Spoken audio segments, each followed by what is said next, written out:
أعوذ بالله من الشيطان الرجيم.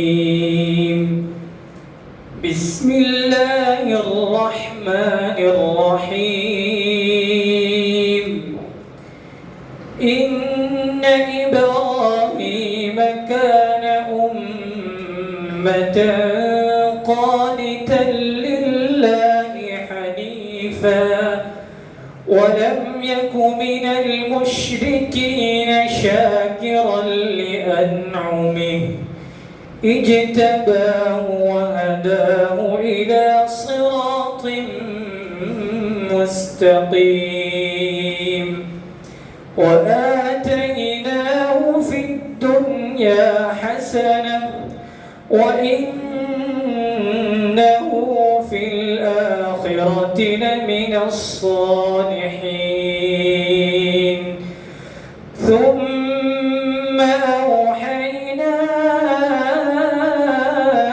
إليك أن اتبع ملة إبراهيم حنيفا وما كان من المشركين.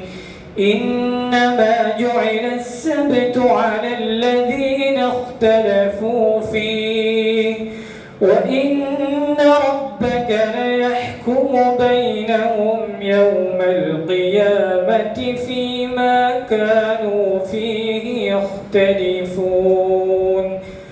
ادع إلى سبيل ربك بالحكمة والموعظة الحسنة وجادلهم بالتي هي أحسن إن ربك هو أعلم بمن ضل عن سبيله وهو أعلم بالمهتدين.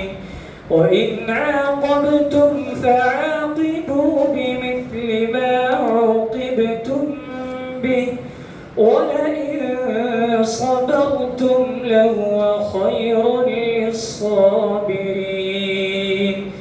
واصبر وما صبرك إلا بالله ولا تحزن عليهم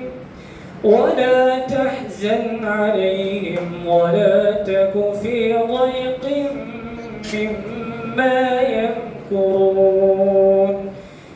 إن الله مع الذين اتقوا والذين هم محسنون. صدق الله العظيم.